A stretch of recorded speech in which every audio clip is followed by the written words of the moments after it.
Good day and welcome back.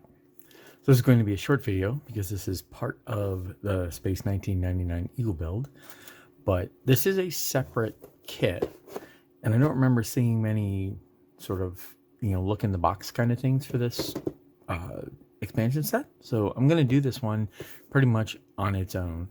I've decided I do like having this look on the Laboratory Eagle, so we're going to do that.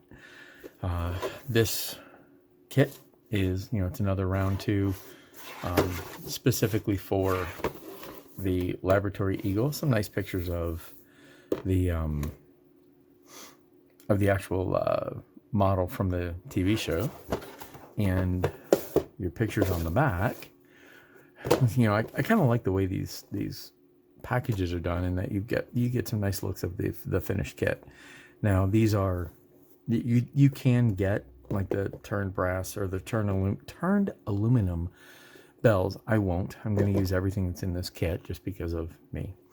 But it does show where, a lot of the detailing for these kits were the transfers or the markings, and you get those in this kit. So let's take a look. This is, by the way, the second time I've had a video of this, because the first time I was totally off camera. So you can see everything in the box, but I already have things open, and that's why they are open, is because I've already opened it because I tried to film this once before.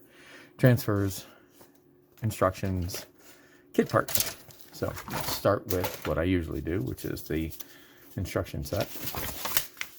And it's pretty straightforward. The interesting thing about these Eagle builds is the original Eagle was like super simple, and honestly the 48-inch one, or the 22-inch one, is kind of also. This piece looks to be fairly nice. Your instructions, if you look at it, they're fairly straightforward, right? There's only a few parts really to put this all together. You build up the boxes, put the pieces on, and you can see these here. There's going to be these little metal clips that you screw on, that clip on. Well, you screw these into the booster, and then they just clip onto the cage, or the spine piece for the Eagle. By the way, that gives you an idea where in this series this is being looked at. Which parts go on, and blah blah blah. Let's do all these pieces.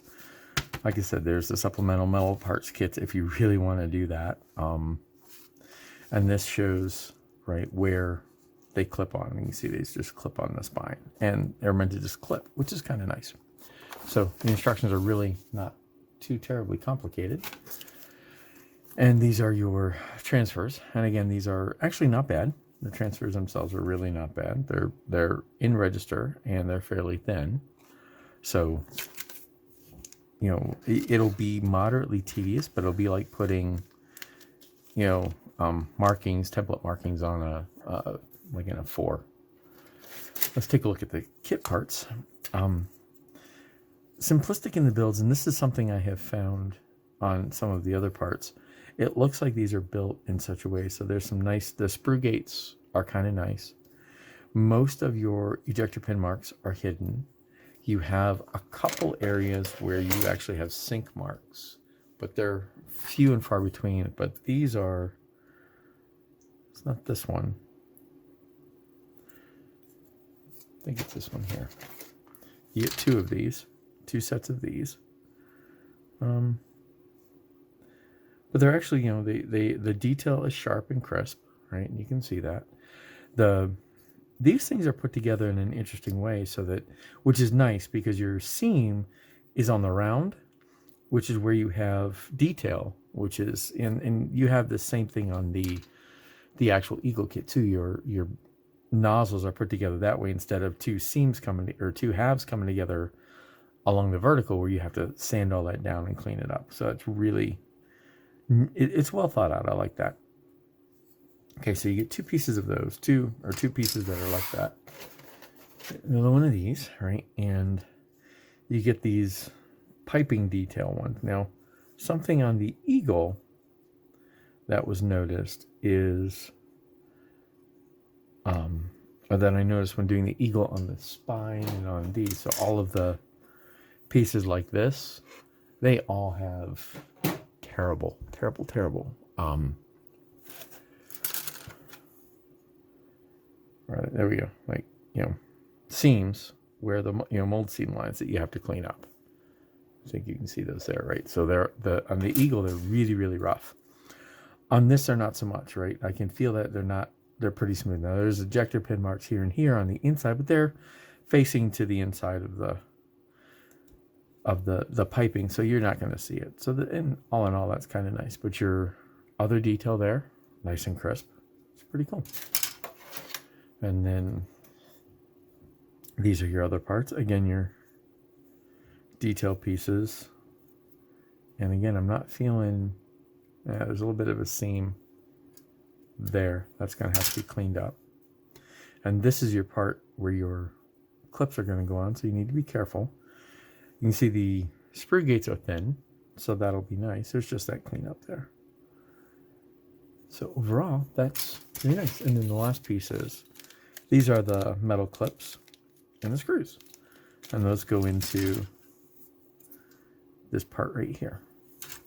So that is the spine booster for the 22-inch 1/44 scale Eagle kit. You can use it either on the laboratory Eagle or on the non-laboratory Eagle. Again, it depends on what you want. It'll fit either one, right? So that's what's in that box. Like I said, this is something I had not seen. What's actually in the box, and from a shekels to what you get sort of view. That's kind of reasonable. This was fairly simple. I think it was like 4 shekels. It's not too terrible. Anyway, I will go ahead. This is, like I said, this is just a quick unboxing of this particular kit, sort of as a interlude during the Eagle 2 build. So until next time, I'll say thank you very much for watching. I hope if you're interested in this box, you now get to see what was in there, at least and what was my reaction to that. And until next time, thank you very much for watching. Happy modeling.